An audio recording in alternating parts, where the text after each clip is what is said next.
South India shopping మాల్లో blockbuster Ashadham number 1 kilo sale.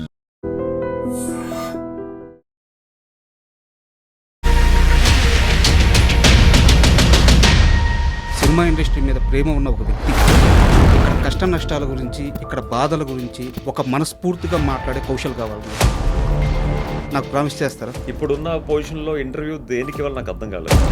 I dream మీద ఉన్న అభిమానంతో మీరు ఎంతో మంది యాంకర్స్ కి బిహైండ్ పర్సన్ అని తెలిసి మీ ఇంటర్వ్యూకి రావడం జరిగింది. కౌశల్ మంచోడు, కౌశల్ చాలా మంచోడు, కౌశల్ చెడ్డోడు, కౌశల్ చాలా చెడ్డోడు, ఇలాంటి ఒక జడ్జిమెంట్ మీ లైఫ్ లో చాలా వినేశారు. ఇన్ఫాక్ట్ నేను బిగ్ బాస్ కి వెళ్ళినప్పుడు కూడా నా గురించి వెళ్ళిన 2వ రోజు 3వ రోజు జడ్జ్ చేయడం మొదలు పెట్టారు. ఇన్ఫాక్ట్ నాకన్నా ఎంతో వయసులో చిన్న ఆయన దీప్తి సునైనా కూడా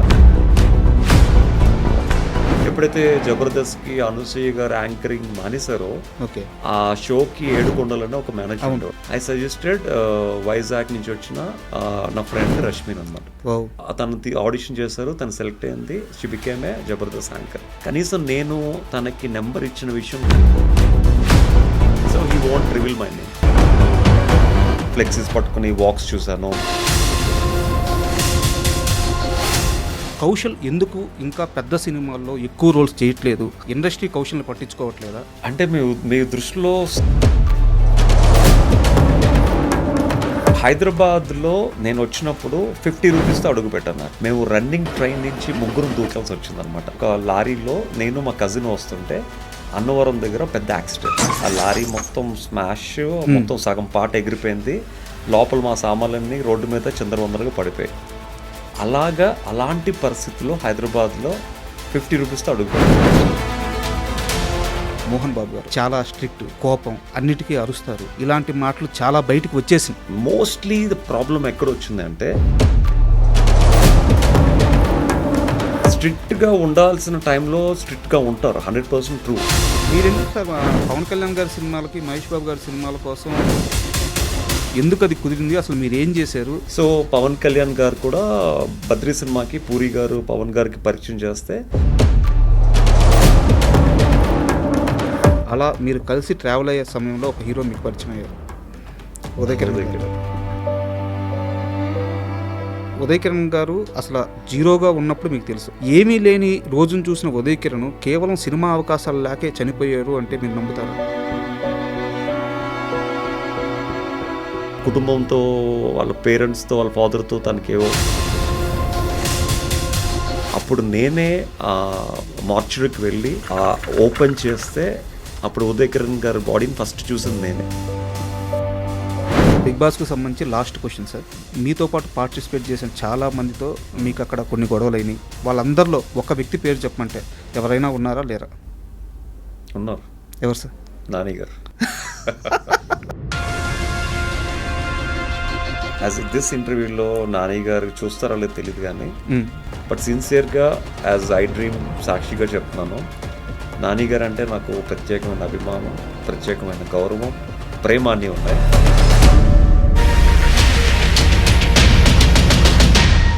hi, welcome to I dream. ఈరోజు మన గెస్ట్ కౌశల్ మందా. ఇంత సింపుల్గా ఎందుకు చెప్పానంటే ఈయనకు అసలు పరిచయం అవసరం లేదు. సార్ నమస్తే. నమస్తే. ఎందుకంటే ఒక వ్యక్తిని పరిచయం చేయడానికి ఆ వ్యక్తి చేసిన కష్టం, ఆ వ్యక్తి చేసిన జర్నీ, ఇవి సరిపోతాయి. సో నా దృష్టిలో మీరు అవన్నీ ఇప్పటికే చాలా చేసేసారు. సో అందుకే మీకు నేను ఎలాంటి మాటలు ఇంట్రడక్షన్గా ఇవ్వలేదు. సో డైరెక్ట్గా మీతో ఇంటర్వ్యూలోకి స్టార్ట్ చేసేస్తున్నాను. ఓకే సార్, ఇంటర్వ్యూలోకి వెళ్ళే ముందు నాకు ఒక చిన్న రిక్వెస్ట్.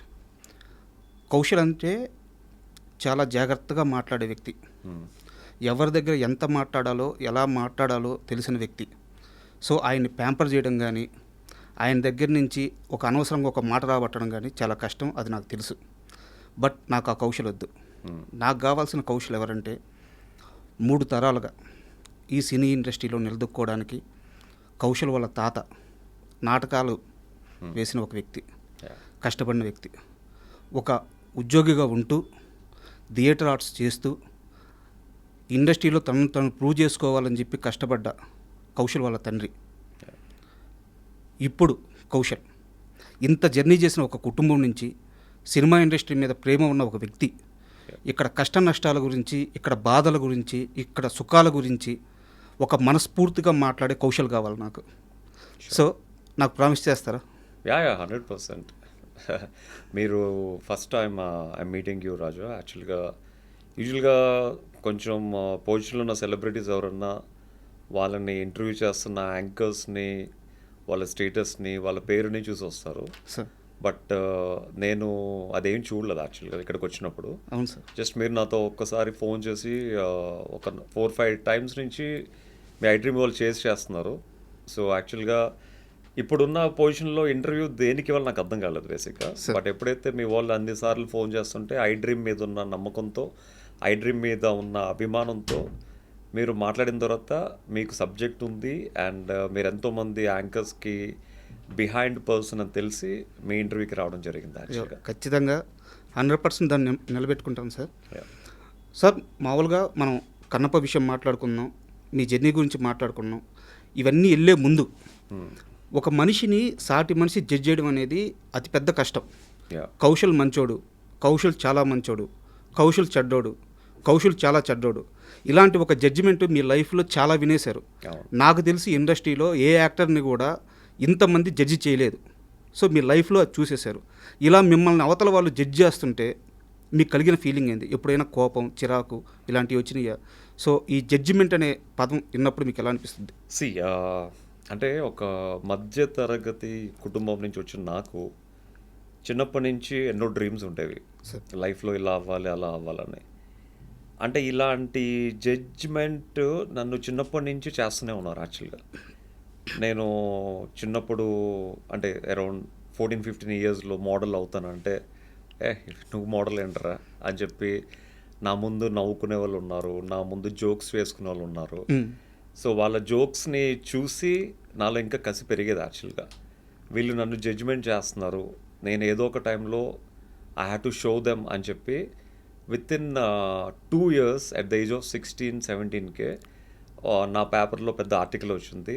విశాఖపట్నం నుంచి ఫస్ట్ టైం ఒక పెద్ద ఫ్యాషన్ కాంపిటీషన్కి సెలెక్ట్ అయినట్టు.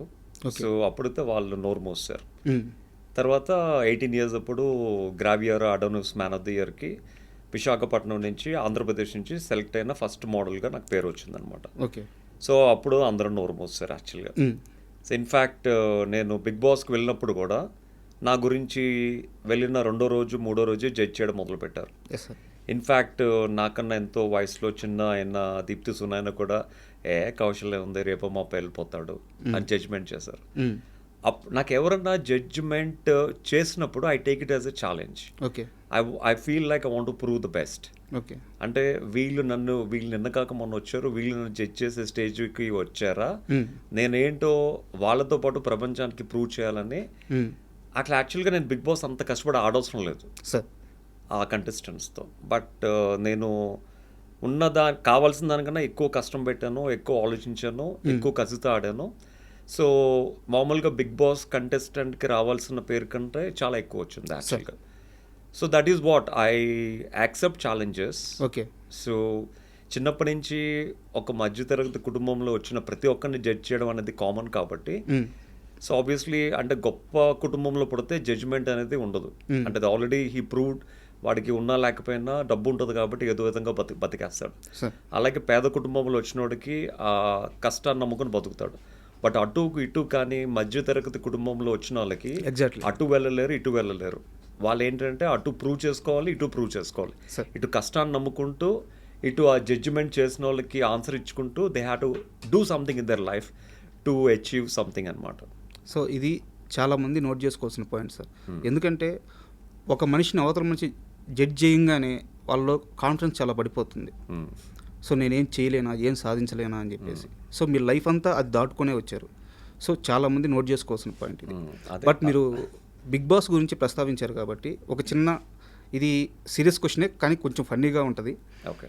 బిగ్ బాస్ హోస్ట్గా నాగార్జున గారు ఇన్ని సంవత్సరాలుగా చేస్తూ ఉండడం చాలా గొప్ప విషయం, ఒక స్టార్ హీరో అయి ఉండి. బట్ ఆ బిగ్ బాస్ హోస్ట్గా చేసేటప్పుడు ఫస్ట్ సీజన్లో ఎన్టీఆర్ వేసిన మార్క్, జూనియర్ ఎన్టీఆర్ వేసిన మార్క్ అలాగే ఉంది. అలాగే ఇంతమంది కంటెస్టెంట్స్ లోపలికి వెళ్ళినా కానీ మీరు అక్కడ వదిలివచ్చిన మార్క్ అలాగే ఉంది. హోస్ట్గా ఆయన, కంటెస్టెంట్గా మీరు, మీ ఇద్దరికే ఈ మార్క్ ఎలా సాధ్యమైంది? అంటే దేనికన్నా ఆ మార్క్ అనేది చాలా ఇంపార్టెంట్ యాక్చువల్గా. ఇప్పుడు ఒక సినిమా చూస్తున్నప్పుడు మొదటి 5 నిమిషాల్లో సినిమా జడ్జ్ చేసే రోజులు వచ్చేసాయి. సార్ ఫస్ట్ 5 మినిట్స్ చూసి సినిమా బాగుంటుందా బాగోదా తెలిసిపోతుంది. అలాగే ఏదైనా షో చేస్తున్నప్పుడు ఫస్ట్ వేసిన మార్క్ బట్టే ఆ షో మొత్తం జీవితం అంతా డిపెండ్ అయి ఉంటుంది. ఇప్పుడు ఎన్టీఆర్ గారు అంత స్ట్రాంగ్గా ఆ పర్సనాలిటీ, అంత ఫెమిలియర్ పర్సనాలిటీ, అంత నిర్మోహమాటంగా హోస్ట్ చేయగలిగారు కాబట్టి అది పిల్లర్ అనేది చాలా స్ట్రాంగ్గా పడింది.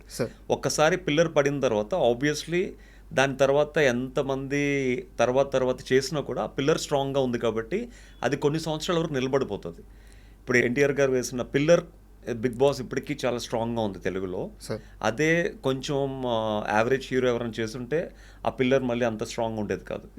అండ్ ఫస్ట్ చాలా మందికి బిగ్ బాస్ ఏంటో తెలియదు యాక్చువల్గా. అంటే అదే ఆట ఎలా ఉంటుంది, ఆ గేమ్ ఎలా ఉంటుంది అని తెలియని టైంలో సీజన్ 1 రిలీజ్ అయింది. అసలు యాక్చువల్గా సీజన్ 1లో నేను వన్ ఆఫ్ ది పార్టిసిపెంట్ యాక్చువల్గా. యాక్చువల్గా ఆదర్శ్ బదులు నేను వెళ్ళాలి యాక్చువల్ లోపలికి. సో కాకపోతే ఏంటంటే నాకు అప్పటికి జీ తెలుగుతో అగ్రిమెంట్ అయింది కాబట్టి సూర్యవంశం సీరియల్కి 1 ఇయర్ వరకు నేను లోపలికి వెళ్ళకూడదు కాబట్టి నేను మా టీవీని రిక్వెస్ట్ చేస్తే వాళ్ళప్పుడు నన్ను నెక్స్ట్ ఇయర్కి యాక్సెప్ట్ చేస్తామని చెప్పి మాట ఇచ్చారు. But they are not sure. But next year కూడా లాస్ట్ ఇంకొక వారం రోజులు ఉంటుందంటే నాకు కాల్ వచ్చింది. సో వారం రోజులు ప్రిపేర్ అయ్యి లోపలికి వెళ్ళాను అనమాట యాక్చువల్గా. ఆ సీజన్ 2లో కూడా అంత స్ట్రాంగ్గా సీజన్ 2 పీక్స్ లెవెల్లో మొత్తం ప్రపంచవ్యాప్తంగా మొత్తం అంటే నేను యూకేలో I saw at the London bridge దగ్గర నేను జనాలు ఫ్లెక్సీస్ పట్టుకుని వాక్స్ చూశాను. తర్వాత చాలా డిఫరెంట్ స్టేట్స్లో కూడా వాక్స్ ఆస్ట్రేలియాలో కూడా ఐ హ్యావ్ సీన్ అనమాట. అండ్ ఇంత స్ట్రాంగ్గా వెళ్ళింది కాబట్టి బిగ్ బాస్ అంటే జనాలకి ఆ ప్రేమ అనేది పుట్టింది. బట్ నేను బయటకు వచ్చిన తర్వాత ఇప్పుడు చాలా మందిని కలుస్తున్నాను, వాళ్ళందరూ చెప్పేది కూడా అన్న నీ సీజన్ తర్వాత పెద్దగా ఏం బోరింగ్గా ఉన్నాయి మిగతా సీజన్స్ అన్ని, మేమేం సీజన్ చూడలేదు, మీతో లాస్ట్ అంటున్నారు. బట్ ఇట్స్ ఓకే, దట్స్ వాళ్ళ ఒపీనియన్ అది. బట్ సీజన్ 2 తర్వాత చాలామంది బిగ్ బాస్ చూడడం మొదలు పెట్టారు యాక్చువల్లీ. సార్ యాక్చువల్గా కన్నప్ప మూవీ రిలీజ్కి ముందు మన ఇద్దరం ఒకసారి కలిసాం. సో మిమ్మల్ని 1-to-1 నేను కొన్ని క్వశ్చన్స్ అడిగాను, కొంచెం బయటలు తీసుకున్నాను, వచ్చేసాను. సో ఇంత షార్ట్ టైంలో మళ్ళీ మిమ్మల్ని ఇంటర్వ్యూ చేయడానికి కారణం ఏంటంటే కన్నప్ప సక్సెస్ మీట్లో మీరు ఒక మాట మాట్లాడారు. బిగ్ బాస్ 2లో నేను విన్నర్ అయిన తర్వాత బయటికి నేను వెళ్తే కౌశల్ నీ కోసం నిర్మాతలు డైరెక్టర్లు చాలామంది వెయిట్ చేస్తున్నారు, బయటికి వెళ్తే నువ్వు చాలా బిజీ అయిపోతావు అని చెప్పి నానిగారు కూడా అన్నారు. సో నేను ఆ మాటను నమ్మి చాలా హోప్స్తో బయటకు వచ్చాను. బయటకు వచ్చి చూస్తే కొన్ని లక్షల మంది రోడ్ల మీద మీకోసం ఎక్కడ పడితే అక్కడ, మీరు ఎక్కడికి వస్తుంటే అక్కడ. సో అది నిజం కూడా, ఆ క్రేజ్ కానీ మీకు రావాల్సిన అవకాశాలు నిజంగా వచ్చి ఉండాల్సింది, బట్ రాలేదు. మొన్న మీరు ఆ మాటను ప్రస్తావించారు. సో చాలా బాధ వేసిందని. సార్ ఇక్కడ అంటే క్వశ్చన్ కొంచెం లెంత్గా ఉండొచ్చు, బట్ అడుగుతున్నాను. కౌశల్ని అభిమానించే కొన్ని లక్షల మందికి ఈరోజు ఒక డౌట్ ఉంది. కౌశల్ ఎందుకు ఇంకా పెద్ద సినిమాల్లో ఎక్కువ రోల్స్ చేయట్లేదు, ఎక్కువగా ఎందుకు స్క్రీన్ మీద కనిపించట్లేదు అని చెప్పి వాళ్ళందరికీ ఒక డౌట్ ఉంటుంది. సో ఇక్కడ మిమ్మల్ని తప్పుగా అనుకునే అవకాశం కూడా ఉంది. నిజంగా కౌశల్ సీరియస్గా ట్రై చేయట్లేదా, ఇండస్ట్రీ కౌశల్ని పట్టించుకోవట్లేదా, అసలు 2018 నుంచి 2025 వరకు మీరు ప్రయత్నాలు ఏ విధంగా చేశారు అవకాశాల కోసం? నాకు అది కాస్త డీటెయిలింగ్గా కావాలి సార్. అంటే మీ దృష్టిలో సక్సెస్ అంటే ఏంటి అసలు యాక్చువల్గా? అంటే సినిమాలు ఒక్కటే సక్సెసా? లేదు, ఎక్కడైనా బిజీగా ఉండడం, లైఫ్ ముందుకెళ్ళడం, ఒక పనిలో మనం సక్సెస్ అవ్వడం, సో మనం అనుకున్న సాధించడం సక్సెస్. చాలామంది దృష్టిలో అంటే యాజ్ అన్ యాక్టర్ డెఫినెట్గా బయటకు వచ్చిన తర్వాత 10 సినిమాలు చేయాలనుకోవడంలో తప్పు లేదు sir. But as a person I'm succeed after the big boss actually. అంటే బిగ్ బాస్కి ముందు నేను నిజంగా మేబీ 100కి ఒక 20-30 మందికి తెలిసి ఉంటుంది. బట్ బిగ్ బాస్ నుంచి బయటకు వచ్చిన తర్వాత 100కి 90 మందికి తెలుసు నేను. సో ఆ 90 మందికి తెలియడమే ఒక పెద్ద సక్సెస్ యాక్చువల్గా. ఇప్పటికీ కూడా యూఎస్కి వెళ్ళినప్పుడు, లేకపోతే ఆఫ్టర్ 7 years యూఎస్కి వెళ్ళినా కూడా ఆ 2018లో బిగ్ బాస్కి బయటకు వచ్చినప్పుడు ఎలాంటి అభిమానం, ఎలాంటి ఆప్యాయత ఉందో ఇప్పటికీ నన్ను చూస్తే చాలామంది పెద్దవాళ్ళు కన్నీళ్ళు పెట్టుకుని నువ్వు ఎలా తట్టుకున్నావయ్యా లోపల అంతమంది మధ్యలో నేడుస్తూ ఉంటారు యాక్చువల్గా. ఇప్పటికీ అదే ఫీలింగు, అదే ప్రేమ ఉంది. So that is a big success for me. But as an actor మీరు ఆ క్వశ్చన్ తీసుకొచ్చారు కాబట్టి చిన్నప్పటి నుంచి ఎన్నో కళలతో హైదరాబాద్లో అడుగుపెట్టాను. నేను హైదరాబాద్లో అడుగుపెట్టినప్పుడు సో నేను నా age around 18.5 maybe. I think నేను ఇంజనీరింగ్ చేస్తున్నప్పుడు ఇక్కడికి వచ్చాను అనమాట యాక్చువల్గా. సో ప్రాగా టూల్స్లో ప్రాజెక్ట్ వర్క్ చేస్తూ హైదరాబాద్లో సెటిల్ అవ్వడం జరిగింది. సో హైదరాబాద్లో నేను వచ్చినప్పుడు 50 రూపీస్తో అడుగు పెట్టాను యాక్చువల్గా.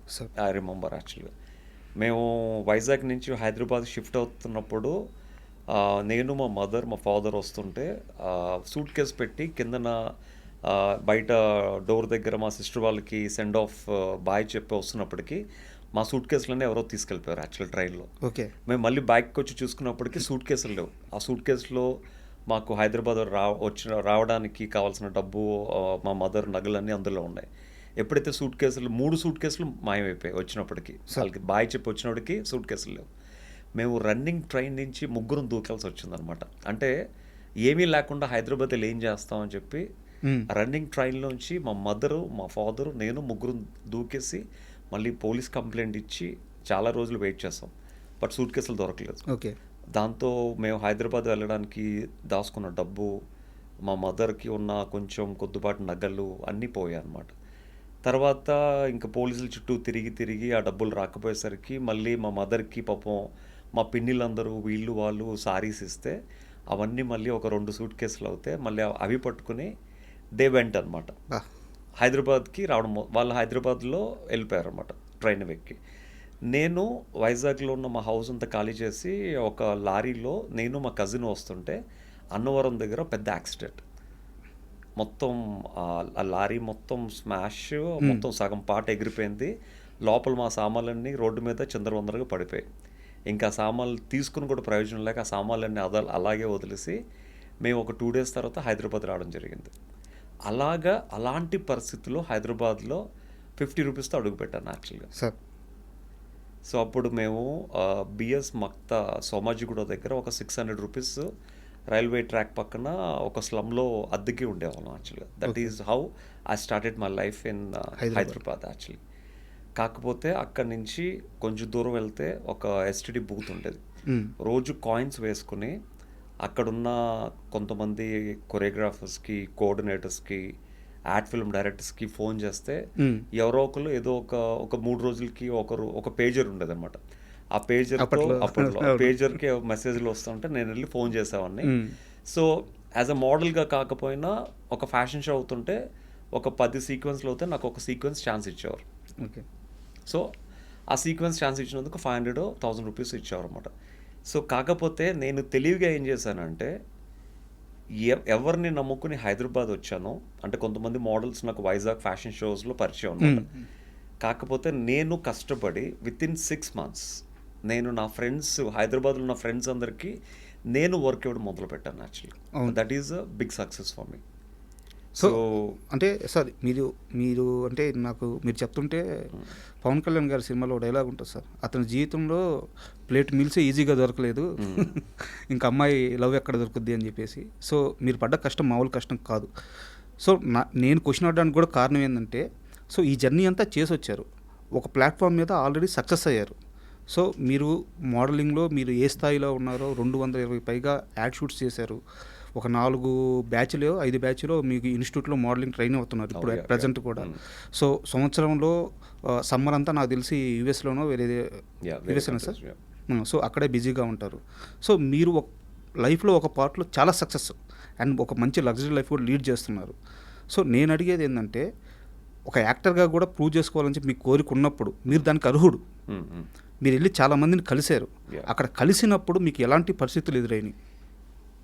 బిగ్ బాస్ నుంచి బయటకు వచ్చిన తర్వాత నాని గారు బయటకు వెళ్ళి కౌశల్ నీకు చాలామంది వెయిట్ చేస్తున్నారు అన్నారు. నేను అప్పుడు అదే చెప్పాను నాని గారు కూడా, మీరు నాకు ట్రోఫీ ఇచ్చారు, ఈ ట్రోఫీతో నాకు బయట పెద్ద ఉపయోగం ఉండదండి, కాకపోతే మీరు చేసే ప్రతి సినిమాల్లో నాకు ఒక మంచి క్యారెక్టర్ ఇవ్వండి, that is a big success for me అంటే, లేదు నువ్వు బయటికి వెళ్ళు చాలామంది వెయిట్ చేస్తున్నారు, నీకే తెలుస్తుంది అన్నారు. నేను బయటికి వెళ్తే నా లైఫ్ మారిపోద్ది, ఇంకా లైఫ్ అంతా సెటిల్ అయిపోద్ది, ఇంకా జీవితంలో ఇంకా కష్టం అనేది ఉండదు, నేను నమ్ముకుని వచ్చిన ఇండస్ట్రీలోనే చాలా స్ట్రాంగ్గా సెటిల్ అయిపోవచ్చు అన్న నమ్మకంతో బయటకు వచ్చాను. సో బయటకు వచ్చిన తర్వాత అంటే ఆబ్వియస్లీ ఫ్యాన్స్, జనాలు, మనల్ని ఇన్ని 100 రోజులు ఫాలో అయిన అభిమానులు అందరూ రోజు కలుస్తూ ఉండేవారు. యాజ్ అ గ్రాటిట్యూడ్ నేను కూడా చాలా పేషెన్సీతో వాళ్ళతో ఫోటోలతో ఇవ్వడం, లేకపోతే వాళ్ళతో మాట్లాడడం చేసేవాడిని. బట్ నాకు ఇండస్ట్రీ నుంచి పెద్దగా ఏం కాల్స్ రాలేదు యాక్చువల్గా. ఓకే.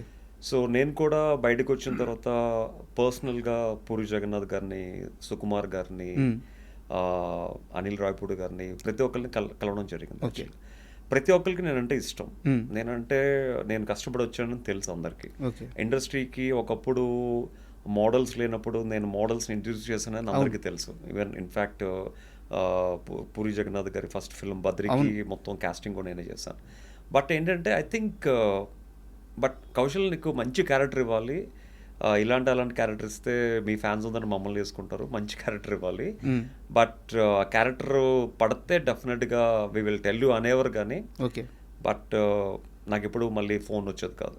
అంటే ఒక డైరెక్టర్ని మనం 1-2 సార్లు కన్నా అంతకన్నా ఎక్కువ సార్లు మనం అడగలం. అప్పటికి కూడా అంటే బిగ్ బాస్ విన్ అయిన యాజ్ అ విన్నర్గా యూజువల్గా ఒక కంటెస్టెంట్కి కొంచెం యాటిట్యూడ్ కూడా పెరుగుతుంది. ఈవెన్ నా యాటిట్యూడ్ని అన్ని పక్కన పెట్టి పర్సనల్గా చాలామంది దగ్గరికి వెళ్ళి ఐ ఆస్ దెమ్. అంటే at the age of 4 years నుంచి ఐమ్ యాక్టింగ్ థియేటర్. సో ఎలాంటి రోల్ ఇచ్చినా ఐ కెన్ డూ జస్టిస్ అండి. బట్ ఇప్పుడు ఫేమ్ కూడా ఉంది. సో ఈ టైంలో మంచి క్యారెక్టర్స్ పడితే లైఫ్ అంతా ఐ కెన్ సెటిల్ అయిపోవచ్చు, మీరు నాకు అది పెద్ద హెల్ప్ చేసిన వాళ్ళు అవుతారు అని చెప్పాను. బట్ అందరు ఇద్దాం అనుకుంటారు కానీ బట్ ఐ డోంట్ నో లాస్ట్లో ఏమవుతుందో తెలియదు. కానీ బట్ కరెక్ట్ అయిన క్యారెక్టర్ పడుంటే ఈ పాటికి సెటిల్ అయిపోయి ఉన్నాయి. అంటే ఒక యాక్టర్ కావాల్సింది ఒక మంచి పర్సనాలిటీ, ఒక మంచి ఫిజిక్, ఒక మంచి లుక్స్, అండ్ దానికి తోడు ఒక టాలెంట్. అవన్నీ మనకున్నప్పుడు ఇంతకుముందు అవన్నీ ఉన్నా బయట పేరు లేదు, దాని పేరు లేకపోవడం వలన నాకు ఇవ్వట్లేదేమో అని ఒక క్వశ్చన్ మార్క్ ఉండేది. బిగ్ బాస్ గెలిచిన తర్వాత పేరు కూడా యాడ్ అయ్యింది. యాడ్ అయినప్పుడు I thought it will be more easier for me. But even then I didn't get good roles అని చెప్పాలి. సార్ అంటే ఈ ఇంటర్వ్యూతో నేను కౌశల్కి చేసే ఫేవర్ కానీ కౌశల్కి వచ్చే లాభం కానీ ఏముండదు. కౌశల్ కొత్తగా నిరూపించుకోవాల్సిన అవసరం లేదు. బట్ నేను ఈ పాయింట్ మీద ఎందుకు ఇంత పర్టికులర్గా అడుగుతున్నానంటే ఇండస్ట్రీ ఎలా ఉంటుందో కొత్త వాళ్ళకి తెలియాలి. ఇండస్ట్రీ చాలా టఫ్. వచ్చే వాళ్ళకి తెలియాలి. ఈరోజు రాత్రి బస్సు ఎక్కి వచ్చేస్తే రేపు ఉదయాన్నే షూటింగ్ మనకి షార్ట్ పెడతారు, కెమెరాలో కనిపిస్తాము. సో అంత ఈజీ కాదు. ఇక్కడ అన్ని అర్హతలు ఉన్న వాళ్ళకు కూడా అదృష్టం కలిసి రాకపోతే ఎంత కష్టంగా ఉంటుందో చెప్పడానికే నేను పర్టికులర్గా ఈ క్వశ్చన్స్ అడుగుతుంది. సో మీకు ఈరోజు పెద్ద నష్టమేం లేదు, ఎందుకంటే మీరు లైఫ్లో ఆల్రెడీ అచీవ్ అయిపోయారు. మీ కుటుంబానికి ఏం కావాలో మీరు సంపాదించేశారు. మీ పిల్లల్ని ఎక్కడ ఏ స్థాయిలో చదివించాలో ఆ స్థాయిలో చదివిస్తున్నారు. మీకు ఒక లగ్జరీ లైఫ్ లీడ్ చేస్తున్నారు. ఇవన్నీ కూడా ఏంటంటే మీరు సైమల్టేనియస్గా సినిమాతో పాటు ఫైనాన్షియల్గా కూడా మీకు వచ్చిన ఆ మోడలింగ్ కానీ యాడ్ షూట్స్ కానీ పెట్టుకొని మీరు ఇండస్ట్రీని అవగాహన చేసుకొని ఇక్కడ పరిస్థితులు ఎలా ఉంటాయో తెలుసుకొని సో మీ ఫ్యామిలీకి కానీ మీకు కానీ ఫైనాన్షియల్గా ఎలాంటి నష్టం జరగకుండా ఇక్కడ కూడా పోరాడుతున్నారు ఇండస్ట్రీలో కూడా. బట్ కొత్త వాళ్ళకి ఇవన్నీ తెలియదు. సో ఇండస్ట్రీని నమ్ముకొని వచ్చేస్తే ఎన్ని కష్టాలు పడాల్సి వస్తుంది అని చెప్పి అడగడానికి ఈ క్వశ్చన్.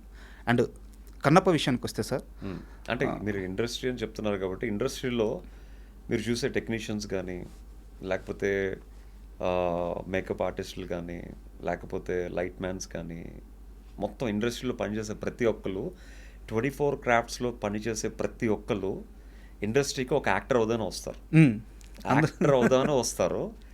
యాక్టర్ అవ్వలేక పొట్ట కూటి కోసం వాళ్ళు డిఫరెంట్ ప్రొఫెషన్స్లో సెట్ అయిపోతారు. బికాజ్ నేను చాలా ఆల్మోస్ట్ 98 నుంచి ఐఎమ్ వర్కింగ్ ఇన్ ఇండస్ట్రీ, చాలా సినిమాలు చేశాను కాబట్టి నాతో మేకప్ చేసిన ప్రతి ఒక్కరిని నాకు అదొక ఇదనమాట. మీరు హైదరాబాద్ ఎప్పుడు వచ్చారు, ఎందుకు వచ్చారు, ఏం అవుదాని వచ్చారు అడగడం అలవాటు. అందులో 99.9% అందరూ యాక్టర్ అవుదాని వచ్చారు. కాకపోతే ఛాన్సులు దొరక్క కొంతమంది జూనియర్ ఆర్టిస్టులు సెటిల్ అయిపోతారు, కొంతమంది టెక్నీషియన్స్గా సెట్ అయిపోతారు, కొంతమంది డైరెక్షన్ డిపార్ట్మెంట్లో సెట్ అవుతారు. బట్ ప్రతి ఒక్కడేమో టు బికమ్ అన్ యాక్టర్. కాకపోతే వాళ్ళని విధి ప్రకారం డిఫరెంట్ ప్రొఫెషన్స్కి లీడ్ చేస్తూ ఉంటారు అన్నమాట. అండ్ మీరు మాట్లాడిన తర్వాత స్టేజ్ మీద మాట్లాడిన తర్వాత నేను ఒక నెగిటివ్ సైడ్ కూడా తీసుకున్నాను సార్. కౌశల్ ఇలా చెప్తున్నాడు, కౌశల్ ప్రయత్నంలో కానీ సెట్స్లో కౌశల్ ఉండే విధానంలో కానీ ఏమన్నా సమస్య ఉందా, సో దానివల్ల ఏమన్నా కౌశల్కి అవకాశాలు రావట్లేదా అని చెప్పి నేను బ్యాక్గ్రౌండ్ చెక్ కూడా చేశాను. ఓకే. మీ Kannappa movie co director okay Srinivas Reddy గారు కదా. అవునవును. సో నేను ఆయనతో మాట్లాడాను. ఓకే. ఆయనతో మాట్లాడితే కౌశల్ సెట్స్లో ఎలా ఉంటారు, తన బిహేవియర్ ఎలా ఉంటుందంటే ఇంటర్వ్యూ ముందు ఇన్ని బ్యాక్గ్రౌండ్ చెక్లు ఉంటాయి నాకు తెలియదు యాక్చువల్గా. ఆయనైతే మీ గురించి మాట్లాడుతూ డైరెక్టర్స్, ప్రొడ్యూసర్స్, యాక్టర్ ఆయన.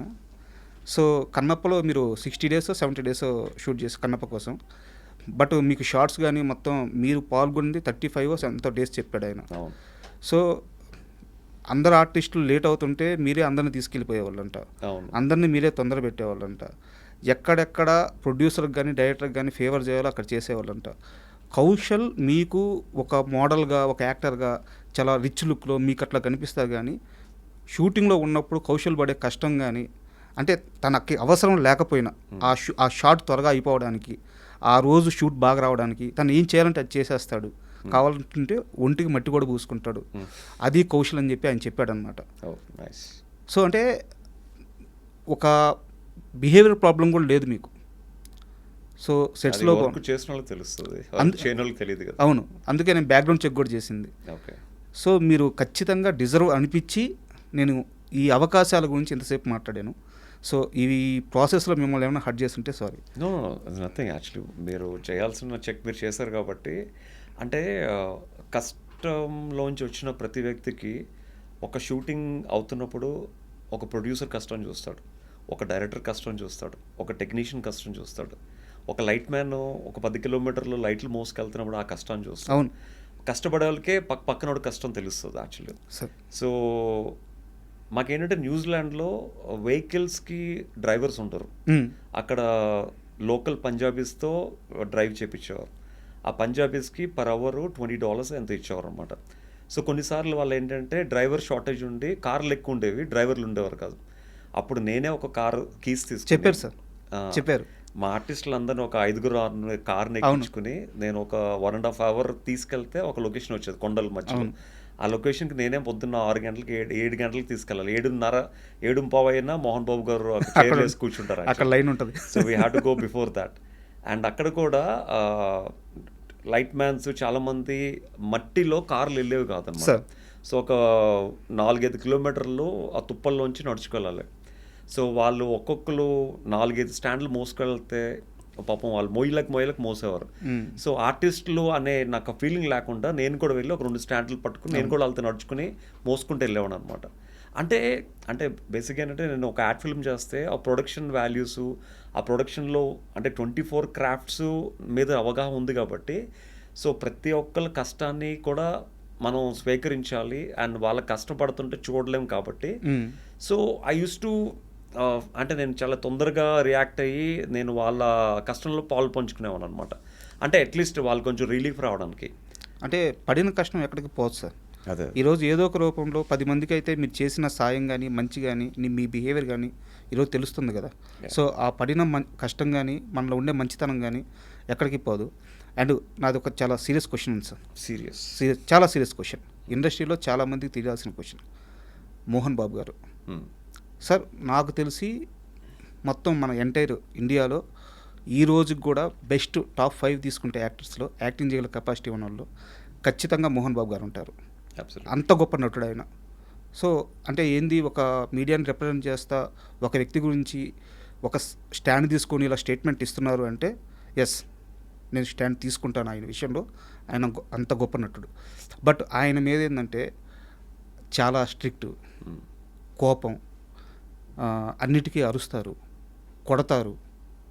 సో వాళ్ళ నిర్మాణ సంస్థలో పనిచేయడం చాలా కష్టం. ఇలాంటి మాటలు చాలా బయటకు వచ్చేసినాయి, అనవసరంగా వచ్చేసినాయి. మీకు ఆ మూవీ షూటింగ్ టైంలో అంటే మీకు మీన్స్ ఆర్టిస్టులందరికీ ఎవరెవరికి ఏ వంటలు కావాలి, ఏం తింటారు అడిగి తెలుసుకొని ఆయనే దగ్గర ఉండి వండించి మీకు పెట్టారని తెలిసింది. సో అలాంటి ఓ వ్యక్తి మీద ఇలాంటి ఓ నెగిటివ్ ఎందుకు వచ్చింది సార్? అంటే ఇప్పుడు మనకి ప్రతి మనిషి మనం ఒకలాగా చూడలేం యాక్చువల్గా. ఒక్కొక్క మనిషిని చూసే విధానంలో లోపం ఉంటుంది యాక్చువల్గా. ఇప్పుడు నేను మిమ్మల్ని చూసినట్టు పక్కన వాళ్ళు మిమ్మల్ని చూడరు యాక్చువల్గా. మేబీ నేను మిమ్మల్ని ఒక కష్టపడి ఈ పొజిషన్కి వచ్చారని అనుకోవచ్చు, పక్కన తొక్కి మీరు ఈ పొజిషన్కి వచ్చారని అతను అనుకోవచ్చు. So everybody has a different opinions on each and every person actually. And Mohan Babu గారి గురించి చెప్పాలి అంటే ఆబ్వియస్లీ మోస్ట్లీ ద ప్రాబ్లం ఎక్కడ వచ్చింది అంటే, ఏదో ఎక్కడో డైమండ్ జూబ్లీయో సమ్ ఫిల్మ్ ఫంక్షన్లో మోహన్ బాబు గారికి చిరంజీవి గారికి ఏదో క్లాష్ అని చాలామంది అనుకుంటూ ఉంటారు యాక్చువల్గా. I don't know what is it exactly. అంటే చిరంజీవి గారి ఫ్యాన్స్ అందరూ మోహన్ బాబు గారిని కొంచెం ఇష్టపడరు. అలాగా కొంచెం వాళ్ళిద్దరి మధ్య క్లాషెస్ వచ్చాయని అనుకుంటారు, కానీ they both very good friends. Actually they both very good friends. అంటే ఫ్యాన్స్ అలా డివైడ్ అయ్యి దే మేడ్ అలా అంటే దే టాక్ లైక్ దట్ అంతే. అంటే అక్కడ ఏదో ఒక మాటను ఉంటారు, తర్వాత ఆ మాటని చాలా సీరియస్గా తీసుకుని వీళ్ళ ఫ్యాన్స్ వాళ్ళ మీద, వాళ్ళ ఫ్యాన్స్ వీళ్ళ మీద, అలాగా ఒక్కొక్కరికి ద్వేషాలు పెరిగాయి. కానీ యాజ్ ఎ జెన్యున్గా మనం ఒక మనిషితో ట్రావెల్ చేస్తేనే ఆ మనిషి గురించి మనకు తెలుస్తుంది. సో పక్కన వాళ్ళు ఏదేదో చెప్పుకునే వాళ్ళు ఎప్పుడు చెప్పుకుంటే ఉంటారు, అది మనం పట్టించుకోకూడదు. బట్ పర్సనల్గా మనం ట్రావెల్ చేస్తేనే వాళ్ళ గురించి మనకు తెలుస్తుంది. అంటే నేను మోహన్ బాబు గారితో నేను ఎప్పుడు వర్క్ చేయలేదు. This the first film I'm working. స్ట్రిక్ట్గా ఉండాల్సిన టైంలో స్ట్రిక్ట్గా ఉంటారు, 100% ట్రూ. అది ఉండాలి కూడా. ఇప్పుడు నేను షూటింగ్ చేస్తున్నప్పుడు ఒక న్యూజిలాండ్ బేస్డ్ అమ్మాయి ఫోన్ మాట్లాడుకుంటూ వాళ్ళు ఎవరితోనో బాయ్ ఫ్రెండ్తోనో ఎవరితోనో సెట్లో మాట్లాడుకుంటూ ఎర్లీ మార్నింగ్ వచ్చి మోహన్ బాబు గారిని ఇలా తగిలి ముందుకెళ్ళింది. ఓకే, బ్యాక్ తిరిగి ఐమ్ సారీ అంతే నేను వెళ్ళిపోయింది అనమాట. వెళ్ళిపోతే ఆబ్వియస్లీ ఒక పెద్ద వ్యక్తి తను మేకప్ వేసుకుంది మోహన్ బాబు గారి డబ్బులతో, తను షూటింగ్కి వచ్చింది మోహన్ బాబు గారి కారులో. ఆ వ్యక్తి ఎవరో కూడా తెలియకుండా ఇట్స్ ఓకే ఐమ్ సారీ అని అంత రెగ్యులర్స్గా సమాధానం మళ్ళీ ఫోన్లో మాట్లాడుకుంటూ వెళ్ళిపోయాను. సో అలాంటి వాళ్ళకి ఏం చేయాలి, మనం పిలిచి షూటింగ్ ఎవరిదో తెలుసా, షూటింగ్ ఎందుకు వచ్చావో తెలుసా, షూటింగ్కి వచ్చినప్పుడు పెద్దవాళ్ళకి రెస్పెక్ట్ ఇవ్వాలి, పెద్దవాళ్ళు ముందుకు నడుస్తున్నప్పుడు కళ్ళు నెత్తి మీదకి ఎక్కాయా అని అడగడంలో తప్పు లేదు యాక్చువల్గా. వాళ్ళకి అలాంటి లెసన్స్ కూడా కావాలి యాక్చువల్గా. అప్పుడే వాళ్ళ జీవితంలో ఇంకా పాఠాలు నేర్చుకుంటారు, నెక్స్ట్ టైం అలాంటి తప్పులు చేయకుండా ఉంటారు యాక్చువల్గా. సార్ అండ్ కన్నప్పకు సంబంధించిన ఇంకో క్వశ్చన్ సార్. యాక్చువల్గా ఇది మీకు సంబంధం లేదు, ఇది నా అభిప్రాయం, అది మీకేమనిపించిందో చెప్పండి చాలు. కన్నప్ప సినిమా క్లైమాక్స్కి వచ్చేలేకే తిన్నడు కన్నప్పగా మారిపోతాడు. అక్కడ మోహన్ బాబు గారి క్యారెక్టరు నాకంటే గొప్ప భక్తుడు ఇతను అని చెప్పి రియలైజ్ అవుతారు. సో రియలైజ్ అయిన తరువాత అప్పటికే ఎమోషన్ బాగా పండింది. అక్కడ మోహన్ బాబు గారికి ఒక పాట పెట్టారు క్లైమాక్స్లో. యాక్చువల్గా మోహన్ బాబు గారి బలం డైలాగ్స్. మీరు యమదొంగ సినిమా చూసుకుంటే క్లైమాక్స్లో ఎన్టీఆర్ ప్రాణాలు పోతున్నప్పుడు చాలా ఎన్టీఆర్ పైనుంచి కొండల నుంచి కింద పడుతుంటారు, బతకడానికి చాలా కష్టపడుతూ ఉంటారు. పక్కనే ఉన్న నరేష్ క్యారెక్టర్, నారదుడి క్యారెక్టర్ వచ్చేసి స్వామి బతికించవచ్చు కదా, ఎందుకు ఇంత మొండి పట్టుబట్టారంటే ఆ చెట్టు మీద అట్ట ఒక చెయ్యేసి అంత శక్తే నాకుంటే ఎప్పుడో బతికించేవాడిని నారదా అని చెప్పి ఒక చిన్న ఎక్స్ప్రెషన్ డైలాగ్తో అలా వదులుతారు. మొత్తం ఆడిటోరియం మూడంతా మారిపోద్ది అనమాట మోహన్ బాబు గారు ఒక చిన్న డైలాగ్తో. సో కన్నప్ప ఆ స్కోప్ ఉంది. తిన్నడు కన్నప్పగా మారిన తర్వాత ఇది కన్నప్ప అంటే అని చెప్పేసి ఒక 5-6 డైలాగులు మోహన్ బాబు గారి చేత కానీ వరుసగా చెప్పించేస్తుంటే ఆడిటోరియం అదిరిపోయేది. ఇది నా వ్యక్తిగత అభిప్రాయం. సో ఆ ఛాయిస్ తీసుకోకుండా సాంగ్కి వెళ్ళిపోయారు. సో ఇది మీకేమనిపించింది? నాకు అనిపించడానికి ఉంది, విష్ణు గారు స్క్రీన్ ప్లే రాశారు, విష్ణు గారిని అడగాలి మీరు. అంటే మిమ్మల్ని అడిగితే ఆ టీం చూస్తుందని నా అభిప్రాయం. అంటే ఇప్పుడు స్టోరీ ఆన్ స్క్రీన్ ప్లే రాసింది విష్ణు గారు. అతని మైండ్లో and there are the producers, అతని మైండ్లో ఏమనిపిస్తే అదే వాళ్ళు సినిమా రూపంలో తీస్తారు. మేబీ మీకు అనిపించింది అతనికి అనిపించకపోవచ్చు, అతనికి అనిపించింది అతను తీసుకున్నారు. నెక్స్ట్ టైం మీరు ప్రొడ్యూస్ చేసినప్పుడు మీరు అనిపించినట్టు మీరు తీసుకోండి. యాక్చువల్గా అంటే యాక్చువల్లీ మీరు అన్నట్టు ఈజ్ అ డైలాగ్ కింగ్ కాబట్టి డెఫినెట్గా డైలాగ్తో ఎలివేట్ చేసి చెప్పి తర్వాత సాంగ్కి వెళ్తున్నా కూడా బాగానే ఉండేది. Maybe it's directors and Vishnu గారు కాల్ కాబట్టి I don't want to involve in that. Okay sir, కాస్త మళ్ళీ మీ మోడలింగ్ కెరీర్ వైపు వద్దాము. మీరెందుకు సార్ పవన్ కళ్యాణ్ గారి సినిమాలకి, మహేష్ బాబు గారి సినిమాల కోసం నిద్ర కూడా పోకుండా రాత్రులంతా ఫోన్లు చేస్తా కూర్చునే వాళ్ళంట? అవును, అప్పుడు మరి ఈ వాట్సాప్లు సెల్ ఫోన్స్ లేవు కాబట్టి. కాస్త క్లియర్గా చెప్పండి, అంటే మీ రోల్ ఏంది, మీకు ఎందుకు అంత కష్టం? మార్నింగ్ వాళ్ళని షూట్కి తీసుకెళ్ళి వదిలిపెట్టి వచ్చేదాకా కూడా నిద్రపోయేవాళ్ళు కాదంట. అంటే ఏంది, కేవలం మహేష్ బాబు గారి సినిమాలు, పవన్ కళ్యాణ్ గారి సినిమాలకే ఎందుకు అది కుదిరింది? అసలు మీరు ఏం చేశారు? ఆ జర్నీ గురించి కాస్త చెప్పండి. అప్పుడు ఏంటంటే యాజ్ అ మోడల్ నేను యాక్టర్గా టర్న్ అయిన తర్వాత రాజ్ కుమార్ ఫస్ట్ ఫిల్మ్ అనమాట. రాజ్ కుమార్ ఫిల్మ్తో మహేష్ బాబు గారితో ఆ టీంతో I became very close. So friends కూడా షూటింగ్కి వచ్చేవారు, అప్పుడప్పుడు నన్ను కలిసేవారు. So they use to Mahesh Babu గారు అబ్జర్వ్ చేసేవాళ్ళు యాక్చువల్లీ ఇదంతా. సో ఒకరోజు ఆస్ట్రేలియాలో షూటింగ్ చేయాలి సాంగ్. అప్పుడు షూటింగ్ అవ్వక సేమ్ సాంగ్ని ఓషన్ పార్క్లో ప్యాచ్ వర్క్ చేశారన్నమాట ప్రీతి జింటా అండ్ మహేష్ బాబు గారు. దే నీడ్ అప్పుడు ఆస్ట్రేలియాలో ఉన్న మోడల్స్ ఇక్కడ కూడా కావాలి. So they want good looking models అనమాట.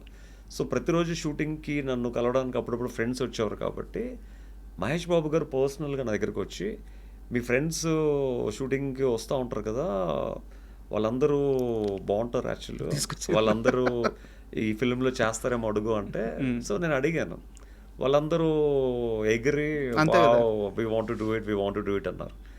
సో అంటే ఒక మహేష్ బాబు గారు నన్ను రికమెండ్ చేసి అంత పర్సనల్గా కేర్ తీసుకుని నాకు ఒక రెస్పాన్సిబిలిటీ ఇచ్చినప్పుడు, ఆ రెస్పాన్సిబిలిటీ నేను స్పాయిల్ చేసుకోకూడదని ఒక ఉద్దేశంతో చాలా కష్టపడే ఉన్నాను అనమాట. ఒక రెప్యుటేషన్ నాకు ఉన్నప్పుడు, అంటే కౌశల్ నమ్మకంతో చేస్తాడు, కౌశల్ ఏ పనైనా 100% జస్టిస్ చేస్తాడన్న నమ్మకం నా మీద పెట్టినప్పుడు, సో నేను అప్పుడు మనం అందరింటికి వెళ్ళలేం కాబట్టి, సెల్ ఫోన్స్ చేసి ఉండేవి కాదు కాబట్టి, ఓన్లీ ల్యాండ్ లైన్స్ కాబట్టి, ఐఎమ్ టాకింగ్ అబౌట్ 98, 99 ఆ టైంలో. అప్పుడు నైట్, ఇప్పుడు next day morning college scene అయ్యి ఉంటుంది.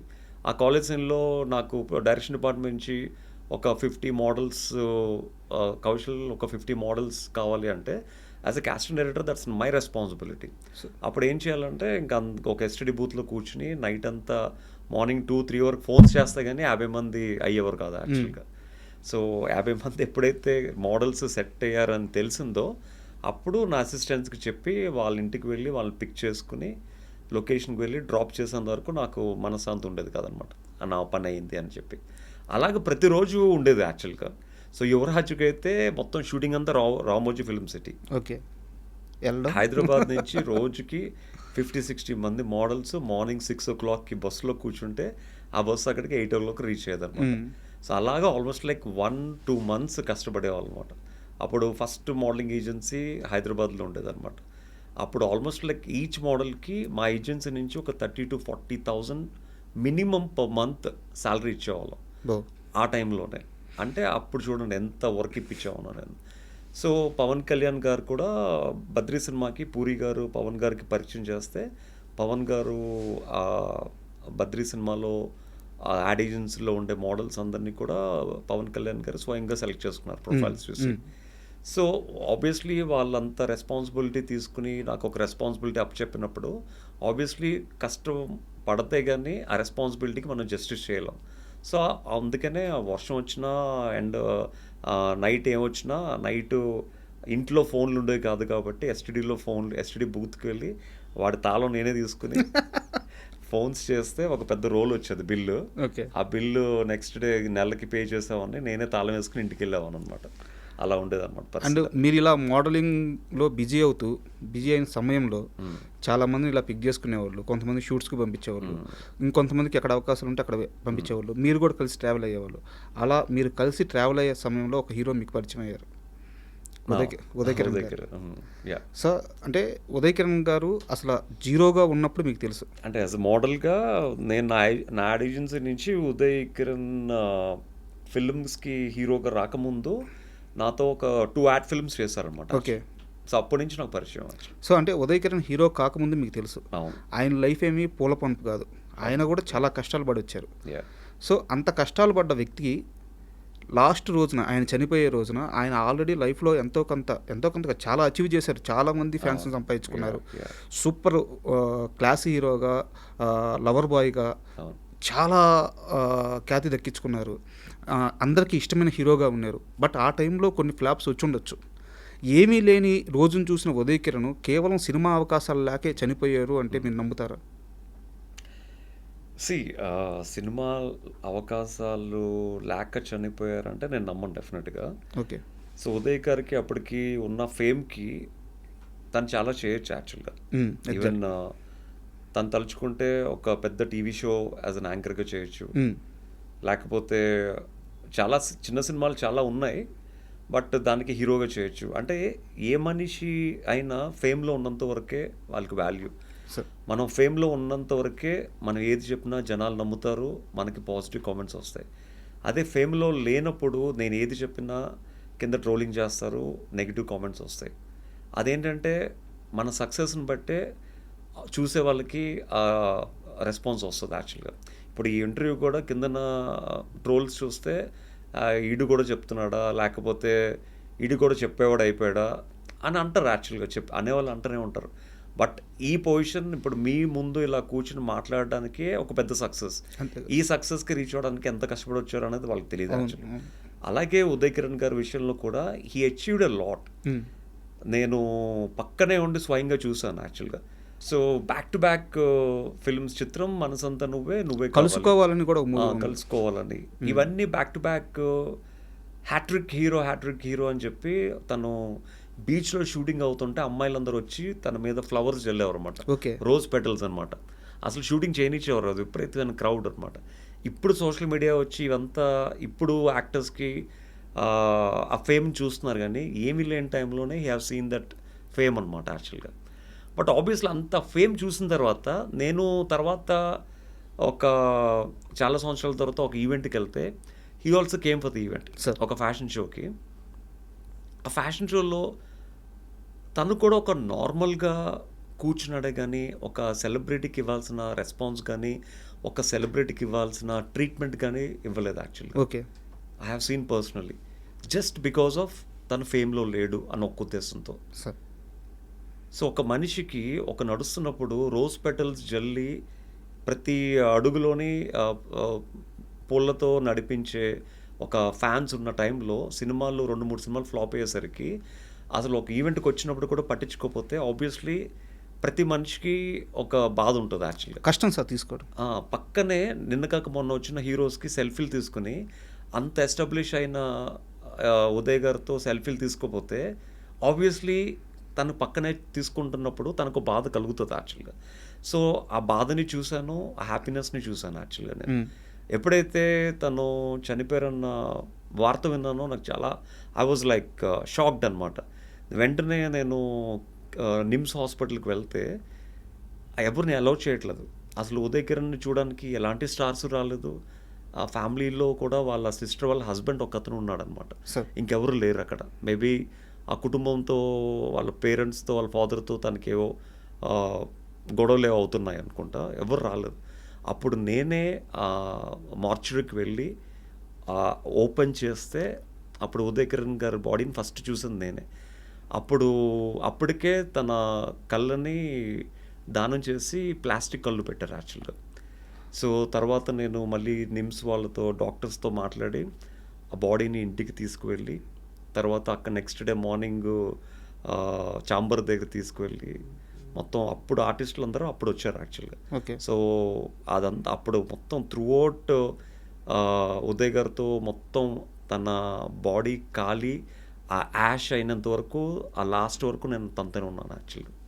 ఆ బాడీ మొత్తం కాలినంత వరకు తనతోనే ఉన్నాను. చాలామంది కొంతమంది మధ్యలోనే వెళ్ళిపోయారు, కొంతమంది బాడీ ఇలా అంటించిన వెంటనే వెళ్ళిపోయారు actually. But I'm the one.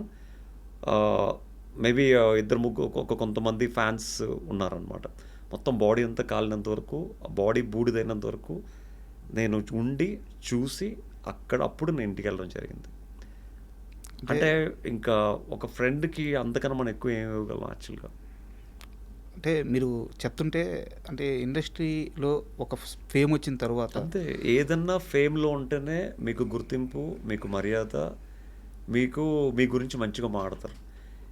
అంటే ఒక బిగ్ బాస్ నుంచి బయటకు వచ్చినప్పుడు నా గురించి, నా ఇంటర్వ్యూస్ గురించి ట్రెండింగ్లో ఉన్నాం కాబట్టి ఒక ఇంటర్వ్యూ చేస్తే ఆ ఇంటర్వ్యూ ద్వారా కొన్ని వ్యూస్ వస్తాయి, ఛానల్ రేటింగ్ పెరుగుతుంది, ట్రెండింగ్లోకి వెళ్తుంది, డబ్బులు వస్తాయి ఉద్దేశంతో ఇంటర్వ్యూ చేసేవారు. అదే పాజిటివ్గా చేసిన ఇంటర్వ్యూని వీడి పాజిటివ్నెస్ అంతా జనాలు లాగేసుకున్నారు, ఇప్పుడు వీడు నెగిటివ్ చేస్తే మళ్ళీ కొన్ని రోజులు ట్రెండింగ్లో తీసుకెళ్ళొచ్చు అని చెప్పి మళ్ళీ నెగిటివ్ చేశారు. అవును, మళ్ళీ నెగిటివ్ చేసినప్పుడు మళ్ళీ వాళ్ళకి ట్రెండింగ్లోకి వెళ్ళాయి. అప్పుడు చాలామంది ఆర్టిస్టులు 30 years పృథ్వీ గారు కూడా నా గురించి నెగిటివ్గా మాట్లాడారు. బికాస్ ట్రెండింగ్లో ఉన్న ఒక పర్సన్ని పోక్ చేస్తే heal become more trending actually. So చాలామంది నా పేరు యూజ్ చేసుకుని they came in to trending అనమాట. సో అలాగా నన్ను రైట్ లెఫ్ట్ ఆడుకున్నారు యాక్చువల్గా. బట్ ఇట్స్ ఓకే, బికాజ్ నా వల్ల వాళ్ళకి ఏదో ఒక విధంగా ఉపయోగం. మీరు అప్పటికే రాటు తెలిపోయారు. ఏదో విధంగా వాళ్ళకి ఉపయోగం పడుతుంది అని తెలిసిన తర్వాత ఇంకేమంటాం. సో ఫ్యామిలీస్ని మీడియా ముందుకు లాగారు, పిల్లలతో పాటు మీడియా ముందుకు వెళ్ళి మేమేంటో ప్రూవ్ చేసుకోవాల్సి వచ్చింది. ఇట్స్ ఓకే, ఇదంతా ఎందుకు? జస్ట్ బికాస్ ఆఫ్ ఒక మిడిల్ క్లాస్ పర్సన్. అదే మీరు రిచ్ పర్సన్ అయితే మీ జోలికి ఒక్కడు కూడా రాడు, మీ గురించి ఒక్కడు కూడా కామెంట్ పెట్టాడు. అది. అండ్ మీరు బిగ్ బాస్ నుంచి బయటకు వచ్చిన తర్వాత కొన్ని సినిమా ఆఫర్లు అయితే వచ్చినాయి మీరే హీరోగా. బట్ ఒక హీరో వాళ్ళందరితో కలిసి కూర్చొని మాట్లాడి వాళ్ళ మైండ్ సెట్ మార్చేసి మీకు సినిమా ఛాన్సులు రాకుండా కొన్నిటిని అడ్డుకున్నాడు అని చెప్పి ఒక టాక్ అయితే ఉంది. నిజమా? ఇండస్ట్రీ నిజమా అబద్ధం? నిజం అవ్వచ్చు. అంటే బేసిక్ ఏంటంటే ఆబ్వియస్లీ మనకు తెలిసి మనం ఏ తప్పు చేయలేదు. సో మనం ఉన్నది ప్రూవ్ చేసుకోవడానికి, జీవితంలో ఎప్పటికైనా ఏదో ఒకటి సక్సెస్ అవ్వడానికి, ఉన్న సక్సెస్ని లైఫ్ అంతా నిలబెట్టుకోవడానికి ఇండస్ట్రీకి వచ్చాం. ఇప్పుడు మన వెనకాల ఎవరు ఏం చేస్తున్నారు అన్నది మనకు తెలియనప్పుడు మనం వాళ్ళ గురించి మాట్లాడకూడదు యాక్చువల్గా. సో మేబీ చేసి ఉండొచ్చు. మీ దాకా వచ్చిందా? నా దాకా వచ్చిందంటే వచ్చిందని చెప్పాలి. But I don't take any one's name అనమాట. Okay, but it's okay. ఇప్పుడు మనకి రాత ఉన్నప్పుడు ఎవరైనా అడ్డుకున్నా మన రాతను ఎవరు మార్చలేరు. సో ఇక్కడ అంటే ఈ క్వశ్చన్ ఎందుకు అడిగానంటే నాకు తెలియంది ఒకటి మిమ్మల్ని అడుగుతున్నాను సార్. మోడలింగ్ అంటే అక్కడ బిహేవియర్ కానీ థాట్ ప్రాసెస్ కానీ ఇవి కూడా నేర్పిస్తారా? యా, అంటే ఒక సిచ్యువేషన్ మనం ఎలా హ్యాండిల్ చేయాలి? ఆబ్వియస్లీ బాడీ లాంగ్వేజ్ ఉంటుంది, సెల్ఫ్ కాన్ఫిడెన్స్ ఎలా బిల్డ్ చేసుకోవాలన్నీ ఉంటాయి అన్నమాట. సో అవే మిమ్మల్ని రాటు తెలిసింది. ఎందుకంటే ఇప్పుడు మీరు ఉదయ్ కిరణ్ గారి విషయంలో ఏవైతే చెప్పారో అవన్నీ కూడా మీరు లైఫ్లో మీరు కూడా చూశారు. ఆ క్రేజ్ చూశారు, డౌన్ఫాల్ చూశారు, బట్ మళ్ళీ రైజ్ అవుతున్నారు. సో ఇక్కడెక్కడా కూడా మీరు ఎక్కడ చెల్లించలేదు, ఎక్కడా కూడా మీరు సెకండ్ థాట్ తీసుకోలేదు. సో ఎక్కడ ఎదగాలో అక్కడ ఎదుగుతూ పోయారు, ఎక్కడ కష్టపడాలో అక్కడ కష్టపడుతూ వచ్చారు. సో ఉదయ్ కిరణ్ గారు తీసుకునే ఆ డిసిషన్ తీసుకునేదానికి మీరు తీసుకోకపోవడానికి రెండింటి మధ్య వ్యత్యాసం అంటే ఆ మైండ్ సెట్లో ఉన్న మార్పు ఏంటి?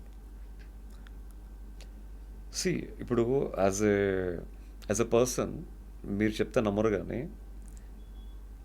ఫేమ్ ఉన్నప్పుడు యూజువల్గా కొంతమంది చాలా పనులు వదిలేసుకుంటారు యాక్చువల్గా. సార్ మా వైఫ్ ఎప్పుడు నాతో ఫైట్ చేస్తూ ఉంటుంది, ఆ కాస్టింగ్ జోలికి వెళ్ళొద్దు, కాస్టింగ్ నాపేయండి, ఆ కాస్టింగ్ అనే దాన్ని నేను తట్టుకోలేను, okay stop that. As a యాక్టర్గా మీరు ఆల్రెడీ చాలా అచీవ్ చేశారు, యాజ్ అ మోడల్గా అచీవ్ చేశారు, యాజ్ అ సక్సెస్ఫుల్ పర్సన్గా చాలా అచీవ్ చేశారు. అంటే నాకేంటంటే ఒక జాబ్ ఎవరన్నా ఒక యాడ్ ఫిల్మ్ ఉంది ఎవరు ఉంటే చెప్పండి అన్నప్పుడు నేను ఎవరు కష్టపడుతున్న వాళ్ళకి ఏదో విధంగా హెల్ప్ చేయాలి. దానివల్ల మనకు డబ్బులు రాకపోయినా పర్లేదు, at least they make some money, at least they make some fame, at least మనల్ని నమ్ముకోకపోయినా వాళ్ళు ఎంతో కొంత కష్టపడి ఈ పొజిషన్కి వచ్చారు. సో మనకు వచ్చిన ఆపర్చునిటీని మిస్ చేయకుండా వాళ్ళకి హెల్ప్ చేస్తే అట్లీస్ట్ వాళ్ళు హ్యాపీగా ఫీల్ అవుతారు అని ఒక నమ్మకంతోనే చాలాసార్లు చాలామందికి హెల్ప్ చేయడం జరిగింది. ఇప్పుడు ఉన్న చాలామంది పెద్ద పెద్ద హీరోస్ కూడా నేను తెలియకుండానే ఇప్పుడు ఎవరన్నా యాడ్ ఫిల్మ్కి లేకపోతే ఎవరన్నా షోకి హోస్ట్గా అడిగితే నేను ఒక పేరుని సజెస్ట్ చేసిన షోలు వాళ్ళు ఆ షోతోనే చాలా టాప్ లెవెల్కి, అంటే చాలామంది టాప్ లెవెల్కి వెళ్ళిన వ్యక్తులు కూడా చాలామంది ఉన్నారు. ఇన్ఫ్యాక్ట్ జబర్దస్త్కి ఒకప్పుడు అనసూయ గారు యాంకరింగ్ చేసేవారు. ఎప్పుడైతే జబర్దస్త్కి అనసూయ గారు యాంకరింగ్ మానేశారో ఆ షోకి ఏడుకొండలనే ఒక మేనేజర్ ఉండేవాడు. హీ కాల్డ్ మీ, ఎవరన్నా యాంకర్ ఉంటే సజెస్ట్ చేయండి అని. ఐ సజెస్టెడ్ వైజాగ్ నుంచి వచ్చిన నా ఫ్రెండ్ రష్మిన్ అనమాట. సో ఆ తర్వాత నెంబర్ ఇస్తే తను ఆవిడికి ఫోన్ చేయడం జరిగింది. సో తను ఆడిషన్ చేశారు, తను సెలెక్ట్ అయింది, she became a Jabardasth anchor. కనీసం నేను తనకి నెంబర్ ఇచ్చిన విషయం కూడా తనకి తెలియదు యాక్చువల్గా. నేను ఎప్పుడు చెప్పుకోలేదు. అవునా? నేను ఎప్పుడు చెప్పుకోలేదు. మేబీ తనేమనుకుంటుంది, నాకు మేనేజర్ ఫోన్ చేశాడు, నాకు ఆడిషన్ పిలిచాడు, ఆడిషన్లో ప్రూవ్ చేసుకున్నాను, నాకు జబర్దస్త్ షో వచ్చింది. కానీ ఆ నెంబర్ ఇచ్చిన ఏ వ్యక్తి ఎవరని తనకి అడగాల్సిన అవసరం లేదు, తిరిగి కూడా చెప్పాల్సిన అవసరం లేదు. ఎందుకంటే he wants to take that credit, నేనే మీకు ఫోన్ చేశానని. So he want reveal my name. So obviously మనకు అవసరం కూడా లేదు, నేనే వెళ్ళి చెప్పాను అని. అలాగే చాలా మందికి చాలా రకాలుగా నేను హెల్ప్ చేశాను నా పేరు చెప్పుకోకుండానే. సో ఇక్కడ దొరికారు మీరు, అంటే అంటే చెప్పాల్సి వచ్చింది కాబట్టి ఐ టోల్డ్ యూ. అడుగుతున్నాను అంతే, ఎందుకు కౌశల్కి ఛాన్సులు రావట్లేదు అంటే కోరుకున్న ఛాన్సులు ఇండస్ట్రీ అంటే ఇక్కడ దొరికారు మీరు. చేసే మంచి చేసినప్పుడు చెప్పుకోవడానికి ఏం సార్, ఇండస్ట్రీలో చేయను మంచిని కూడా చేసామని చెప్పుకునే మనుషులు అంటే ఉన్నప్పుడు ఇప్పుడు నేను చేశానంటే మీరు చేశారా అన్న క్వశ్చన్ మార్క్ నాకు వద్దు. యాక్చువల్గా నేను చేసినా చేయకపోయినా మీకు నా వల్ల మంచి జరిగింది, మీ లైఫ్ సెటిల్ అయింది, దట్స్ ఇనఫ్ ఫర్ మీ. నేను చేశానా చేయలేదన్నది దేవుడు తెలుసు, నాకు తెలుసు, ఇంకా మీకు తెలియాల్సిన అవసరం లేదు. అంటే అంటే అంటే whether it's true or false I don't no.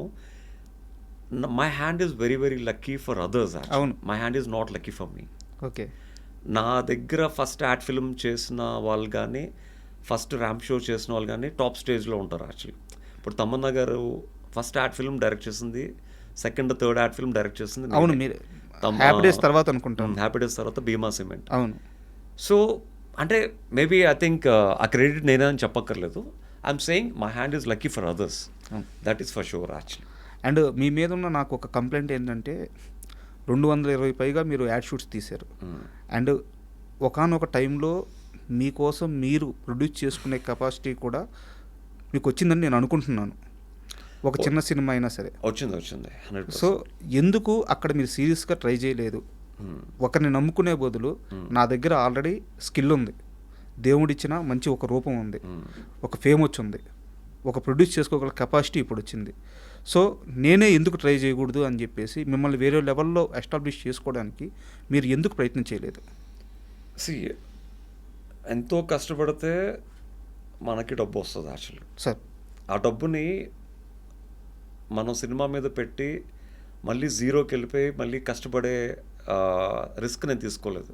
Okay. ఎందుకంటే సీజన్ 1 విన్నర్ శివబాలాజీ గారు తనకు వచ్చిన డబ్బు మొత్తం తన సినిమా మీద పెట్టి జీరో అయిపోయింది యాక్చువల్గా.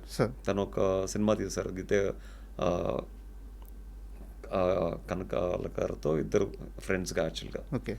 సో ఆ ఫిలిం పెద్దగా ఆడలేదు యాక్చువల్గా. సో మళ్ళీ నేను అదే రిస్క్ తీసుకుని మళ్ళీ నేను కూడా సినిమా తీసి మళ్ళీ నా ఫ్యామిలీ కోసం కష్టపడి సంపాదించుకున్న డబ్బుని మళ్ళీ నేను I don't to spoil it.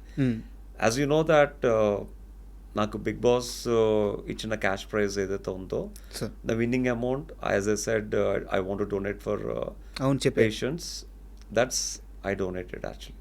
Maybe నాకు వచ్చిన ఆ రెమ్యునరేషన్ ఏదైతే ఉందో ఆ రెమ్యునరేషను ప్లస్ బిగ్ బాస్ నుంచి బయటకు వచ్చిన తర్వాత నేను అందరు విన్నర్స్ కన్నా I'm the only winner who did lot of shop openings. I got a good అంటే ఒక షాప్ ఓపెనింగ్స్ బాగా డబ్బులు వచ్చేవి అనమాట ఆ టైంలో ఉన్న క్రేజ్కి. సో కేఎల్ఎంవే చాలా ఓపెన్ చేస్తాను, ఒక 6 to 7. సో ఒక 7 to 8 యాడ్ ఫిల్మ్స్కి యాజ్ అ బ్రాండ్ అంబాసిడర్గా చేశాను. సో ఆ డబ్బులన్నీ తీసుకుని వెళ్ళి ఫ్యామిలీ నన్ను నమ్ముకున్న వచ్చిన నా వైఫ్కు నాకు పుట్టిన నా పిల్లలకి obviously they need that money actually. So obviously cinema తీసి ఆ డబ్బులు పోగొట్టుకుని మళ్ళీ నేను ఫస్ట్ నుంచి మళ్ళీ కష్టపడే టైము లేదు, ఆ సాహసం కూడా మళ్ళీ చేయలేం.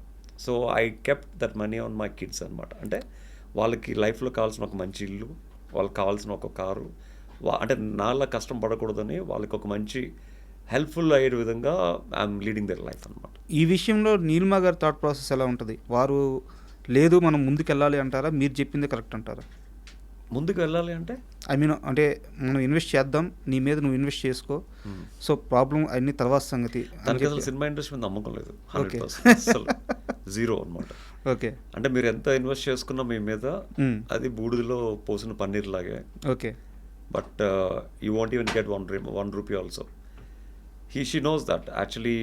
ఎందుకంటే ఒక సినిమాని రిలీజ్ చేయాలంటే దానికి ఎంత డబ్బులు పెట్టినా సరిపోతుంది యాక్చువల్గా. సో మనం ఎన్ని కోట్లు పెట్టినా ఒక సినిమాని రిలీజ్ చేస్తున్న సినిమాని ప్రమోట్ చేసుకోవడానికి, ఆ ప్రమోట్ చేయడానికి 10 మంది హీరోల్ని పిలవడానికి, so we're not capable for that.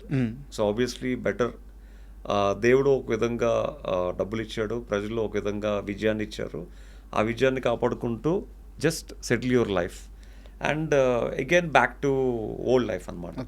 అంటే నేను యూజువల్గా ఒక యాడ్ ఫిల్మ్ చేస్తే ఫేమ్ వచ్చిన తర్వాత, ఫేమ్ రాకముందు ధైర్యంగా చేసామని, ఫేమ్ వచ్చిన తర్వాత మాస్కులు పెట్టుకుని క్యాప్ పెట్టుకుని చేయాల్సి వస్తుంది. But behind the mask and behind the cap there is a lot of hard work actually. Sir so నేను ఏంటంటే యాజ్ అన్ సెలబ్రిటీకి వెళ్ళినప్పుడు I go like this. But ఒక యాడ్ ఫిల్మ్ డైరెక్టర్గా, లేకపోతే ఒక ఈవెంట్ మేనేజర్గా, లేకపోతే ఒక ఫ్యాషన్ కొరియోగ్రాఫర్గా వెళ్ళినప్పుడు I don't even show my face, I only show my hard work. Sir ఇప్పుడు మోడలింగ్లో తెలుగులో మీరు ఎంత అచీవ్ చేశారో ఈ 2 తెలుగు రాష్ట్రాల్లో, ఈవెన్ ముంబై కానీ యూఎస్ కానీ ప్రతి దగ్గర కూడా మోడలింగ్ రంగంలో మీ వర్క్ నడుస్తూనే ఉంటుంది. సో మీరు ఎంత అచీవ్ చేశారో అందరికీ తెలుసు. సో ఒక జనరేషన్ ఇప్పుడుండే జనరేషన్లో పిల్లలు మోడలింగ్లోకి రావాలంటే సో మీరు ఏం సలహాలు ఇస్తారు? సో మోడలింగ్ ఆ రంగంలో దాంట్లో ఉండే డెవలప్మెంట్ ఎలా ఉంటుంది, వాళ్ళ కెరీర్ ఎలా ఉంటుంది, సో ఏ సలహా ఇస్తారు మీరు? See at the age of 15 years నుంచి మోడలింగ్ చేస్తున్నాను కాబట్టి it's been long way journey for my. Okay. So నేను చాలామందికి చెప్పేది ఏంటంటే, మోడలింగ్ నమ్ముకొని మీ చదువుని, మీ ఉద్యోగాల్ని వదులుకోవద్దు. మోడలింగ్ అనేది జస్ట్ ఎ హాబీ. మీ పర్సనాలిటీని డెవలప్ చేసుకోవడానికి, మీ స్కిల్ని బిల్డ్ చేసుకోవడానికి, మీ కాన్ఫిడెన్స్ని బిల్డ్ చేసుకోవడానికి, మీ బాడీ లాంగ్వేజ్ని మార్చుకోవడానికి, మీకు ఒక పర్ఫెక్ట్ పోస్చర్ని డెవలప్ చేసుకోవడానికి, రిథమ్ని మార్చుకోవడానికి, గెస్చర్స్ నేర్చుకోవడానికి, ఒక స్టైల్ని క్రియేట్ చేసుకోవడానికి use this modelling as a platform, but not for your life. And especially Hyderabad is not a modeling place. If you really want to become a model, if you don't have any other option other than modeling, go to Mumbai. Okay. And do hard work. Akkada at least every day you can go to 10 to 20 auditions. At least ఒక్కదానికన్నా click అవుతారు. హైదరాబాద్ ఆడిషన్స్కే నెలకి 1-2 అవుతాయి. So హైదరాబాద్ని నమ్ముకుని మోడలింగ్లో దిగద్దు. మిమ్మల్ని మార్చుకోవడానికి, make over అవడానికి దిగండి. I'm there for 100% for them, but not to change their careers. Okay. To change their personality, come to me. Not to change their careers, don't come to me. మిమ్మల్ని నేను approach అయినప్పుడు big boss గురించి నేను చాలా తక్కువ మాట్లాడతాను అని చెప్పాను. సో నాకు తెలిసి నేను చాలా తక్కువే మాట్లాడాను. బట్ ఒక 2 క్వశ్చన్స్ ఉన్నాయి సార్. ఇప్పుడు బిగ్ బాస్ 9 స్టార్ట్ అవ్వబోతుంది. ఓకే. సామాన్యుడికి ఛాన్స్ అని చెప్పి ఒక ప్రకటన రిలీజ్ చేశారనమాట. సో కూడా పార్టిసిపేట్ చేస్తారా? నాకు ఇంట్రెస్ట్ లేదు ఇప్పుడు లేదు. ఓకే. పైగా చేసే అంత స్థాయి కూడా నాది కాదు ఇప్పుడు. ఓకే. సో అది ఫ్యూచరు. అండ్ నిజంగా ఒక సామాన్యుడికి ఛాన్సు అంటే అక్కడంతా చాలా జెన్యున్గానే జరుగుద్ది. జెన్యున్గా జరుగుతుంది అనడానికి ఎగ్జాంపుల్ నా సీజన్లో గణేష్ రావడం. ఓకే. అతను ఒక కామన్ మ్యాన్గా లోపలికి వచ్చాడు. సో వచ్చిన తర్వాత తను చెప్తా ఉండేవాడు అనమాట. సో అందరిలాగే నేను కూడా వీడియో రికార్డ్ చేసి పంపించాను. జస్ట్ నేను యాజ్ అన్ యాంకర్గా నేను లోడా లోడా లోడా లోడా వాగుతాను కాబట్టి ఫాస్ట్గా మాట్లాడడం నా స్కిల్. అదే మాటలు ఫాస్ట్గా మాట్లాడుతూ నేను పంపించాను. దానికి ఇంప్రెస్ అయ్యి ఒక 3 రౌండ్లు అయ్యాయి. ఓకే. సో తర్వాత ఆ 30 మందిలోంచి 10లోంచి ముగ్గురులోంచి ఒకరిని సెలెక్ట్ అవ్వడం జరిగింది. సో బికాజ్ ఆఫ్ తన టాలెంట్ అది. సో అలాగే బయట కూడా అంటే మీ టాలెంట్ బిగ్ బాస్కి ఉపయోగపడుతుంది, బిగ్ బాస్ షోకి హెల్ప్ అవుతుంది అంటే డెఫినెట్గా దిల్ టేక్ యూ. అంటే ఈ క్వశ్చన్ ఎందుకు అడిగానంటే సార్, కొన్ని లక్షల మందికి ఖచ్చితంగా బిగ్ బాస్ అంటే ఇష్టం ఉంటుంది. దాంట్లో పార్టిసిపేట్ చేసే ఛాన్స్ వస్తే ఎవరు వదులుకోరు అనమాట. సో అందరికీ ఇప్పుడు ఈ ప్రకటన వచ్చినప్పటి నుంచి అందరికీ కొంత డౌట్ ఉంది. నిజమేనా, మేము వీడియో చేస్తే సెలెక్ట్ చేస్తారా, మేము చెయ్యాలా వద్దా? వీడియో చేస్తే సెలెక్ట్ చేయరు, ఆ వీడియోలో సెలెక్ట్ చేయాల్సిన క్వాలిటీస్ ఉంటే సెలెక్ట్ చేస్తారు. ఓకే. సో అంతా జెన్యూన్ అని చెప్తారు. యా అంటే సీజన్ 2లో జెన్యూన్గానే అనిపించింది. మరి తర్వాత సీజన్స్ నాకు తెలియదు కానీ సో సీజన్ 2లో అయితే జెన్యూన్గానే ఇంటర్వ్యూస్ అయ్యాయి, జెన్యూన్గానే మనోడు లోపలికి వచ్చాడు. బట్ ఆబ్వియస్లీ టాలెంట్ని ఎవరు ఆపలేరు, టాలెంట్ని ఎవరు కిల్ చేయలేరు. కాబట్టి మీకు టాలెంట్ ఉంటే ఆ టాలెంటే మిమ్మల్ని కాపాడుతుంది, మీకు ఆపర్చునిటీ కూడా ఆ టాలెంట్ ఇప్పిస్తుంది. సార్ బిగ్ బాస్కు సంబంధించి లాస్ట్ క్వశ్చన్ సార్, సీజన్ 2లో మీతో పాటు పార్టిసిపేట్ చేసిన చాలా మందితో మీకు అక్కడ కొన్ని గొడవలు అయినాయి. సో బయటకు వచ్చిన తర్వాత కూడా కొందరితో అవి అలాగే కంటిన్యూ అయినాయి. సో నేను వాటి మూలాల గురించి, వాటి పూర్తి వివరాల గురించి నేను ఏం ప్రస్తావించను. ఇప్పుడు ఈరోజు నా ముందున్న కౌశల్ మనసులో వీళ్ళందరితో నేను గొడవపడ్డాను, వీళ్ళల్లో ఒక్క వ్యక్తిని నేను ఇంకొంచెం మంచిగా ఉంటే బాగుండేది, అతనితో ఇప్పుడు మాట్లాడాలనిపిస్తుంది, ఆమెతో ఇప్పుడు మాట్లాడాలనిపిస్తుంది, ఆ గొడవలన్నీ మర్చిపోయి ఆ ఒక్క వ్యక్తిని అయితే మిస్ అవుతున్నాను అని వాళ్ళందరిలో ఒక వ్యక్తి పేరు చెప్పమంటే ఎవరైనా ఉన్నారా లేరా? ఉన్నారు. ఎవరు సార్? నాని గారు. అవును, నాని గారికి మీకు మీ ఫ్యాన్స్ వల్ల. Actually I want to tell one thing seriously అండి. నాని గారు is a very very genuine, very lovable person. Sir నాకు ప్రతి శనివారం నాని గారు మా ముందుకు వచ్చినప్పుడు నేను ఎప్పుడు నాని గారిలో ఉదయ్ గారిని చూసేవాడిని. ఓకే. ఇన్ఫ్యాక్ట్ నేను డైరెక్ట్గా చెప్పాను కూడా, మీరు మా ఫ్రెండ్ ఉదయ్ కిరణ్లా ఉంటారంటే, so you look same exactly. So can I make friend, can I be a friend with you అని. అది టెలికాస్ట్ అవ్వలేదు, బట్ నేను జెన్యున్గా అడిగాను. అరే కౌశల్ మళ్ళీ భలే ఆడవే, లెట్స్ బీ అ ఫ్రెండ్స్ అన్నారు అతను. ఓకే. బట్ యాజ్ దిస్ ఇంటర్వ్యూలో నాని గారు చూస్తారో లేదో తెలియదు కానీ, జస్ట్ బికాస్ ఆఫ్ ఆ ట్రోలింగ్ ఏదైతే అంటే ఎవరైతే నన్ను అభిమానించేవారో, నాని గారు తనిష్ని, తేజస్విని సపోర్ట్ చేస్తున్నారని ఒక ఉద్దేశంతో నాని గారిని చాలామంది ట్రోల్ చేశారు, విచ్ ఈస్ వెరీ రాంగ్, చాలా తప్పు. యాక్చువల్గా తను హోస్ట్గా తన బాధ్యతను తను నిర్వర్తించారు యాక్చువల్గా. బట్ నిజంగా చెప్పాలంటే తను ఒక సైడ్ తీసుకుని ఎవరి గురించి మాట్లాడలేదు. మాట్లాడారు అనుకుని చాలామంది ట్రోల్ చేశారు. బయటకు వచ్చిన తర్వాత నాని గారు తలుచుకుంటే as a producer he can give me lot of films. నేను నాని గారి season winner, I'm Nani winner. So తలుచుకుంటే నాకు డెఫినెట్గా అతని సినిమాలో డెఫినెట్గా మంచి క్యారెక్టర్స్ ఇచ్చేవారు. అతను తలుచుకుంటే చిటికలో పని అది. బట్ నా ఫ్యాన్స్ మేబీ వాళ్ళెవరు కూడా నాకు తెలియదు. నేను లోపల ఉన్నప్పుడు కౌశల్ ఆర్మీ అని కొంతమంది చేసిన ట్రోలింగు, కొంతమంది చేసిన వీడియోసు, ఆ కొంతమంది తిట్టిన తిట్లు, నేను తిట్టానని నేను తిట్టానని అనుకున్నారేమో నాకు తెలీదు. అంటే బట్ వాళ్ళ బయట విన్న వాటికి లోపల నాకు ఎటువంటి సంబంధం లేదు. మేబీ తనకి బయట జరిగిన వాటికి అతను రియల్గా హర్ట్ అయ్యి మేబీ బిగ్ బాస్ తర్వాత అసలు బిగ్ బాస్ గురించి ప్రస్తావన కానీ, బిగ్ బాస్ కంటెస్టెంట్స్ని కలవడం కానీ ఎప్పుడు చేయలేదు యాక్చువల్గా. మేబీ తను జెన్యున్గా ఆ బిగ్ బాస్ టైంలో తను ఫేస్ చేసిన ప్రాబ్లమ్స్ అయి ఉండొచ్చు. బట్ సిన్సియర్గా యాజ్ ఐ డ్రీమ్ సాక్షిగా చెప్తున్నాను, నాని గారు అంటే నాకు ప్రత్యేకమైన అభిమానం, ప్రత్యేకమైన గౌరవం, ప్రేమ అన్నీ ఉన్నాయి. బిగ్ బాస్ నుంచి బయటకు వచ్చిన తర్వాత నాని గారిని కలవడానికి చాలా ట్రై చేశాను. బట్ తను ఎప్పుడు షూటింగ్లో బిజీ ఉండి అవ్వలేదు. కానీ బట్ యాక్చువల్గా నాని గారిని కలిసినప్పుడు కూడా ఇదే చెప్తాను యాక్చువల్గా, అంటే బయట జరిగిన వాటికి లోపల నాకు లింక్ పెట్టద్దు అని. ఓకే. అండ్ ఫైనల్గా సార్, కన్నప్ప ఒక పెద్ద సక్సెస్ అండ్ దాంట్లో మీకు ఒక మంచి రోలు. సో దాంట్లో మీరు మీ యాక్టింగ్ కానీ మీ స్క్రీన్ ప్రెజెన్స్ కానీ అద్భుతంగా ఉంది. సో కౌశల్ ఏ క్యారెక్టర్ అయినా చేయడానికి రెడీగా ఉన్నాడు, చేయగలడు. సో అని చెప్పి ఒక కాల్ అయితే ఇండస్ట్రీలోకి వెళ్ళింది. సో మీ ఫ్యూచర్ ఎలా ప్లాన్ చేసుకుంటున్నారు సార్? నాకు మోడలింగ్ గురించి చెప్పొద్దు, అంటే మోడలింగ్లో మీరు కొత్తగా సాధించి ఇంకా పెద్దగా వెళ్ళేది అన్నీ ఆల్రెడీ అచీవ్ చేసేసారు మోడలింగ్లో. నాకు కౌశల్ని, అంటే ఇది నా ఇంటర్వ్యూ కాబట్టి నా వ్యక్తిగత క్వశ్చన్ అడుగుతున్నాను, నాకు కౌశల్కి రావాల్సిన అన్ని ఛాన్సులు కానీ, కౌశల్ ఉండాల్సిన స్థాయిలో కానీ ఇండస్ట్రీలో ఇప్పుడు లేడు అనేది నా వ్యక్తిగత అభిప్రాయం. సో ఈ క్రైటీరియాలో మీ ప్లానింగ్స్ ఎలా ఉన్నాయి?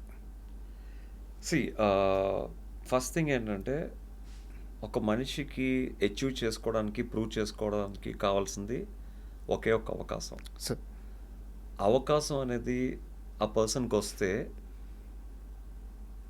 తన జీవితంలో ఉన్న ఆ బాధని, ఆ కసిని ఒక్కసారి ప్రూవ్ చేసుకుని he will show the best.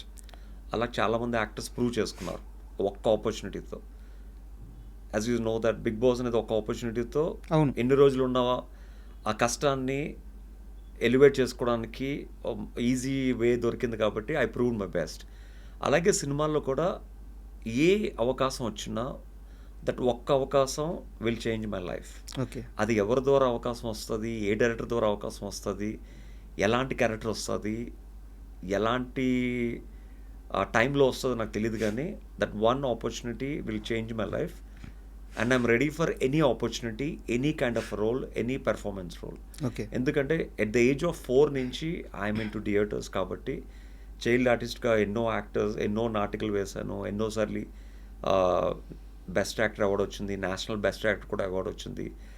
3 తరాలు మా తాతయ్య గారు ఇండస్ట్రీకి వద్దాం అనుకున్నారు, అవ్వలేదు. మా ఫాదర్ వద్దాం అనుకున్నారు, చేశారు, కష్టపడ్డారు, మంచి ఆపర్చునిటీ లేక రిటైర్ అయిపోయారు. Now it's my time. అంటే నేనేదో స్టైలిష్గా ఉన్నానో లేకపోతే యాటిట్యూడ్ అనో దయచేసి అనుకోవద్దు. I'm very very ground to earth. నేను చాలా పేషెన్స్తో ఉంటాను, చాలా లో లెవెల్ నుంచి వచ్చాను. ఎలాంటి క్యారెక్టర్ అయినా నేను న్యాయం 100% చేస్తాను. నా లుక్స్ని, నా ఫేస్ని, నా పర్సనాలిటీతో జడ్జ్ చేయొద్దు. మీ క్యారెక్టర్ని మాత్రం దృష్టిలో పెట్టుకుని ఆ క్యారెక్టర్ ఇవ్వండి. 100% జస్టిస్ చేయకపోతే ఇమీడియట్గా first day you can make me get out actually. Sir and ఫైనల్గా సార్, నేను మిమ్మల్ని అప్రోచ్ అవ్వడానికి కారణం ఏంటంటే, సో మీరు లైఫ్లో ఎక్కడెక్కడ సాధించాలో అక్కడక్కడ సాధించేశారు. ఫ్యామిలీ కోసం ఏం చేయాలో చేసేసారు. అది మా ఆవిడ నడుపు తెలుసు. అంటే మాకు తెలుస్తుంది కదా సార్. సో మీకు ఎవరెవరిని కంఫర్ట్ పొజిషన్లో పెట్టాలో పెట్టేశారు. మీ డ్రీమ్ కోసం ప్రయత్నం చేస్తున్నారు. సో మీ మైండ్ సెట్ చాలా కరెక్ట్గా ఉంది. సో ఇంత కరెక్ట్ మైండ్ సెట్ ఉన్న మనిషి ఇండస్ట్రీలో వచ్చే వాళ్ళకి, ఇక్కడ ఇండస్ట్రీలో ఉండడానికి ఎలాంటి ఆలోచన విధానం ఉండాలో తెలియజేస్తాడు కాబట్టి మిమ్మల్ని నేను పిలిచాను. అండ్ నెక్స్ట్ రాబోయే కాలంలో మీరు కోరుకుంటున్న ఆ అవకాశాలు మీకు కంపల్సరీగా వస్తాయి.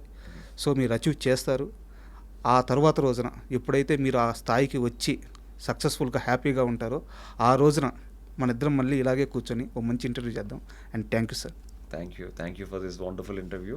Thank you so much.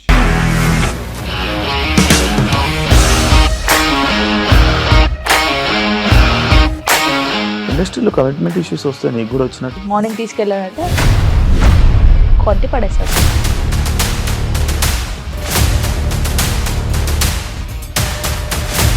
ఒక్కళ్ళు కూడా చూడలేదు ఈ సినిమా అని చెప్పడానికి కూడా చాలా ధైర్యం కావాలి. అది నిజం కదా, దాంట్లో ధైర్యం ఏంటి? ఇది నెక్స్ట్ డే ప్లేట్ మార్చేస్తే తప్పు కదా. As of now we're comfortable this అని నేను అనుకుంటున్నాను. రష్మిక గారిది మీది ఒకే ఊరంట కదా? నీకు కోపం వచ్చిందంటే బాగా తిట్టేత్తరా? తిట్టేద్దామండి. నిజంగా గేమ్ ని ఎలా చేంజ్ చేయగలిగారు? ఏపీఎస్ఎఫ్సి వాళ్ళకి 6 నెలల్లో నేను 6 లక్షలు కట్టా. బిజినెస్ చేయాలనుకుంటే it is as difficult as riding a tiger.